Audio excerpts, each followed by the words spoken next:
In the heart of dreamy Lat, a quiet house suddenly became the center of a shocking criminal investigation. No gunshots, no blood, only fingers flying across keyboards, silent streams of money flowing across borders, and dozens of young people immersed in a job they called transaction forwarding. What kind of forwarding moves nearly 80 million USD? Who could possibly command such a sophisticated network? In today's video, you will see how a group operated a money laundering hub right in the middle of the Flower City, not with weapons or intimidation, but with a level of danger comparable to a financial terrorism cell.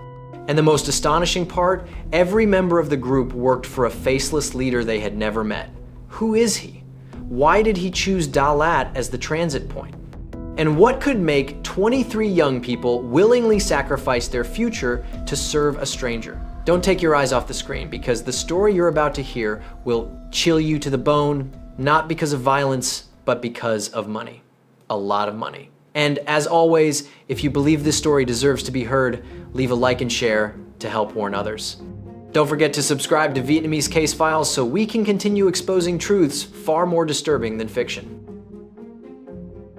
A quiet early morning in Lat was shattered by the footsteps of dozens of police officers.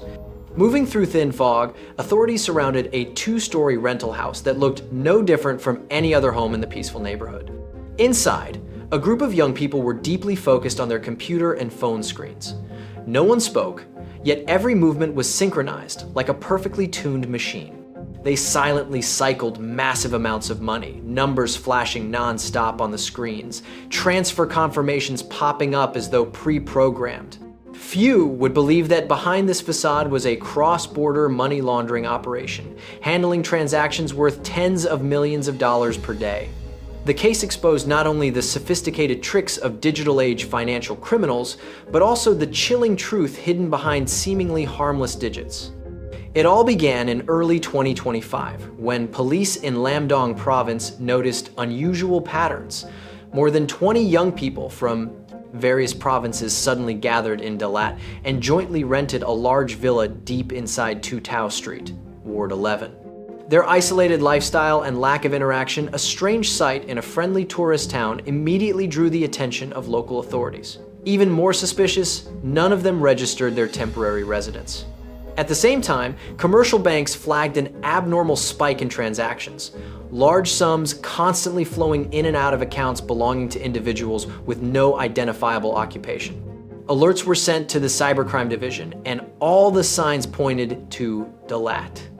A covert investigation was launched.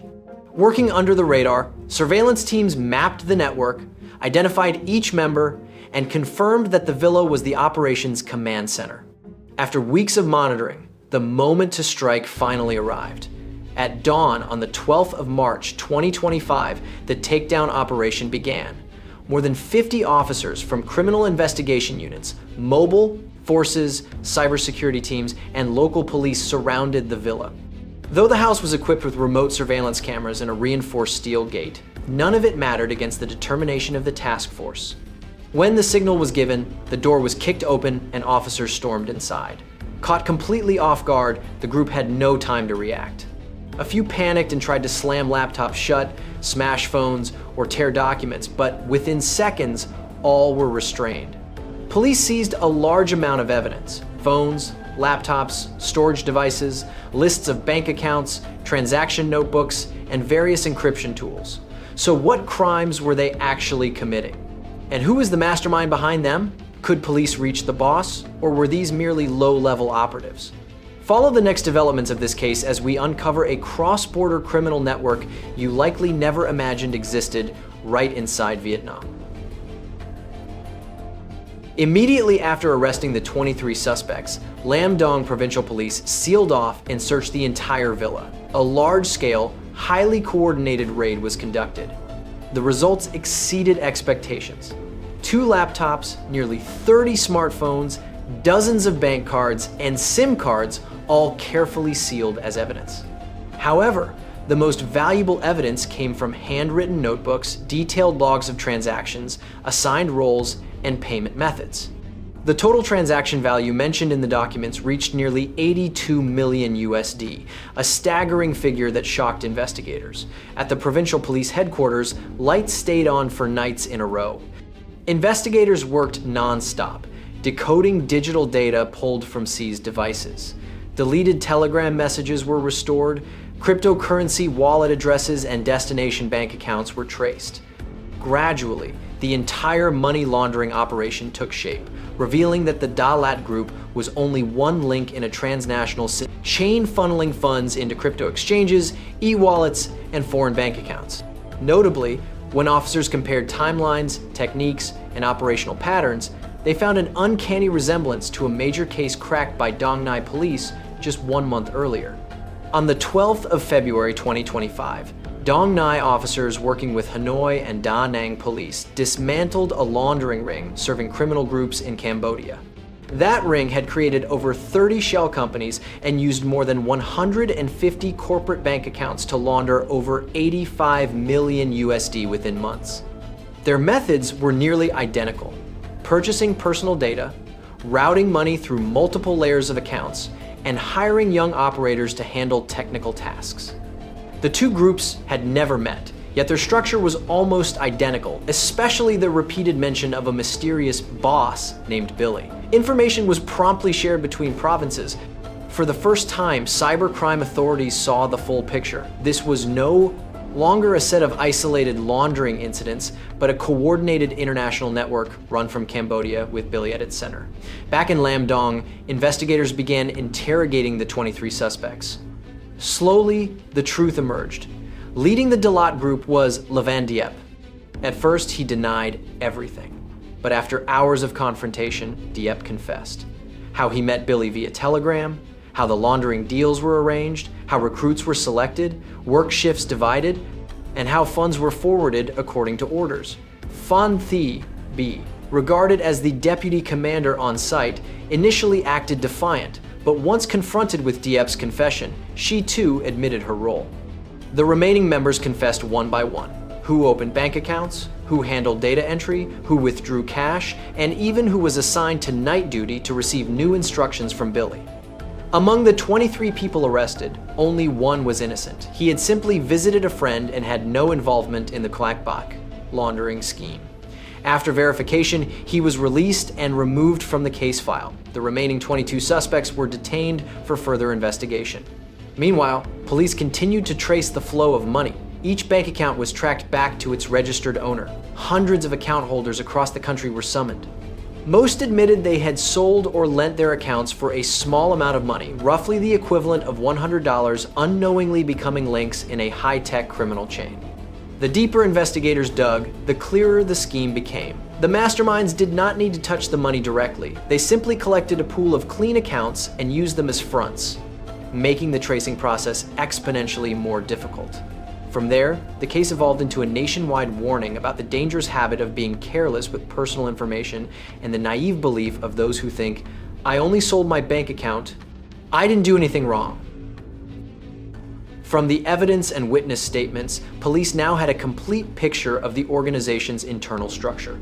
The criminal story began in October 2024, when Levan Diep decided to travel to Cambodia in search of better opportunities. In Ba Vet City, Svay Rieng Province, Cambodia, a location known for casinos serving Vietnamese gamblers, Diep applied for a customer service position for an online gambling app owned by the Bayvit Gaming Company. It was there that his criminal fate began. A Chinese national calling himself Billy, a shareholder of the company, noticed Diep. Realizing Diep had tech skills and spoke Vietnamese, Billy approached him with a proposal.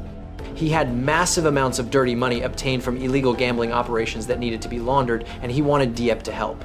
In exchange, Billy promised a generous commission, 0.1% of the total laundered funds. A quick calculation was enough laundering. 41 million USD would earn Diep about $41,000. Tempted by the prospect of easy wealth, Diep agreed almost immediately. This was his first misstep, pulling an otherwise ordinary young man into the vortex of financial crime. Returning to Vietnam in mid-November 2024, Diep began to execute the plan. He discreetly contacted Phan Thi B, age 29, an acquaintance with a wide network and an eagerness for money. Once B heard about the operation, she accepted instantly. The two agreed on a revenue-sharing arrangement. Deep would receive 30% of the 0.1% commission, while B would take 70%. B received more because she handled almost everything in Vietnam, from renting locations to recruiting workers and directly operating the network, while Diep served mainly as the link to Boss Billy in Cambodia. From the start, they understood the gravity of their crimes, so every move was calculated to avoid detection. In December 2024, B left her hometown of Ha Tin and traveled to Dalat, a place she considered low risk and easy to blend into. There, she rented a 2-story house on 2 Phuoc Street, Ward 11, in a discreet location. The house was quickly transformed into an underground office. B installed security cameras, purchased desks, computers, phones, and ensured they had a strong, stable internet connection. To handle the huge volume of transactions, Diep and B needed manpower. They quietly recruited 21 young people from various provinces via personal networks or hidden social media channels, mostly tech-savvy youth seeking work, drawn in by promises of easy tasks, high pay. These recruits were housed directly in the rented property, living and working under disciplined supervision by Diep and B. To avoid suspicion, they occasionally rented additional small apartments in Ward 7 and Ward 12 to rotate living arrangements. However, most of the time, everyone stayed at the Ward 11 headquarters for easier operation. Not a single one of them registered temporary residence, an administrative violation, but also a tactic to avoid leaving any trace in government databases. Once staffing was sufficient, Diep and B divided responsibilities. The main task of each member was to open bank accounts. Each person was given money to open multiple accounts at different banks under their own names and in some cases using information from relatives or friends. After opening the accounts, they had to surrender all ATM cards, login credentials, and passwords to B. She collected everything and sent it to Diep, who then forwarded it to Billy in Cambodia. Within a short time, the group had registered over 100 bank accounts, ready to be used for laundering. This became the core component of the scheme, turning hundreds of clean accounts into perfect fronts for dirty money flowing across borders. By late 2024, the laundering system was fully operational. Each day, at specific hours, Billy's network in Cambodia transferred funds into dozens of accounts controlled by Diep's team. These funds originated from illegal gambling and scam operations managed by Billy.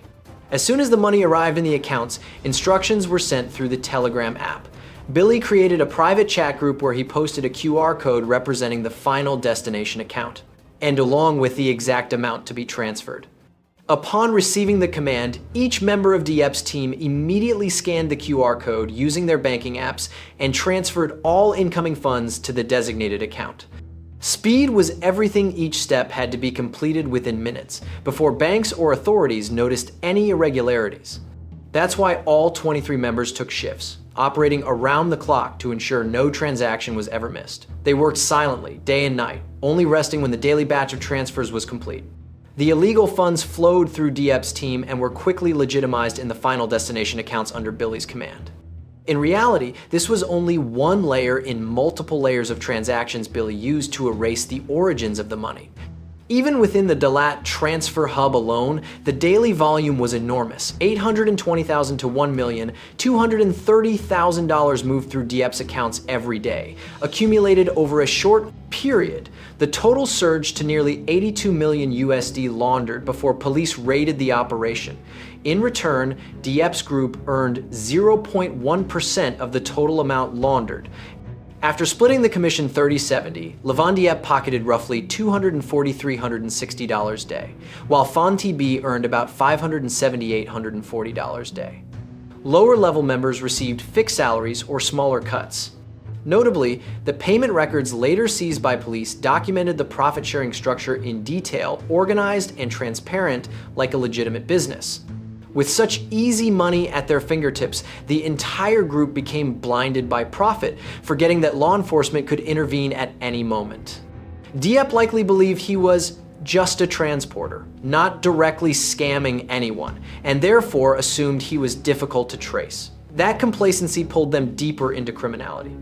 To maintain total secrecy, Diep's team implemented strict rules. They rarely left the house, and when necessary, they went out in small, groups to buy food or supplies to avoid drawing attention, noise was kept to a minimum, and curtains remained closed at all times.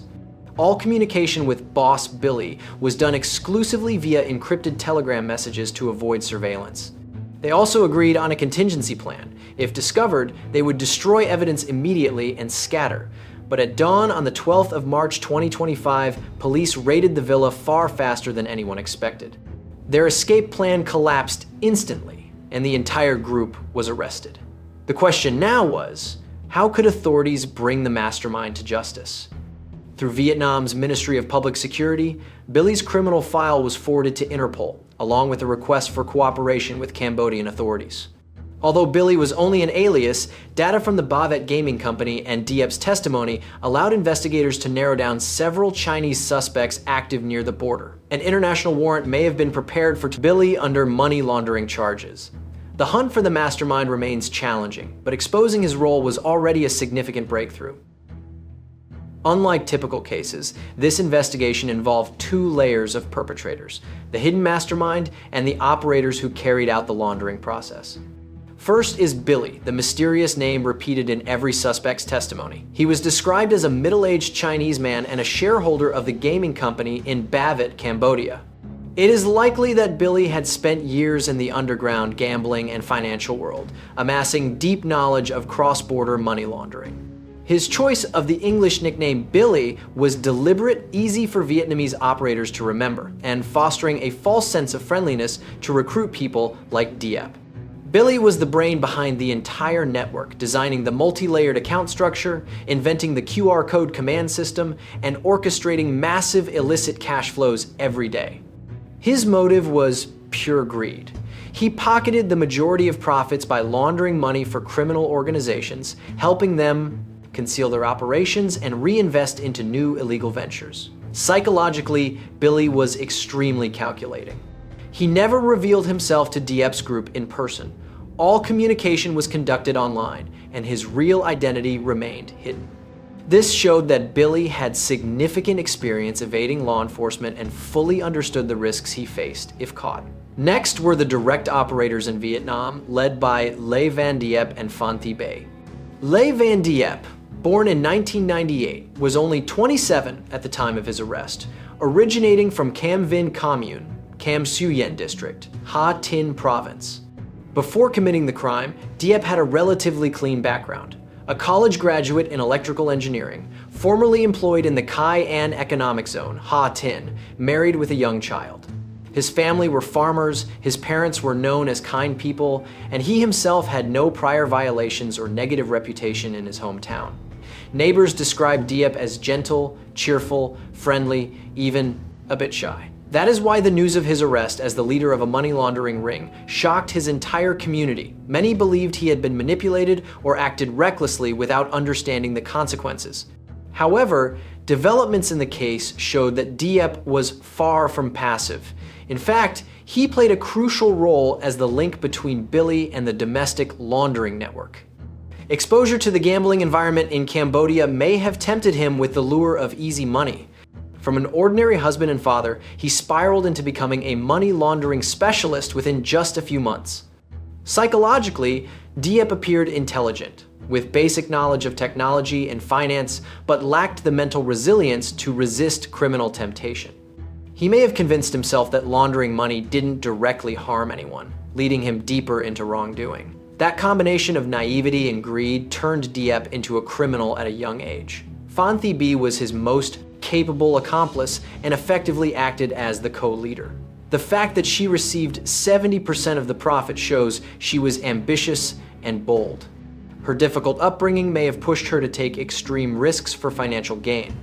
In any case, B represents a rare example of a woman becoming involved in high-tech financial crime, demonstrating that greed can transcend gender when the opportunity appears.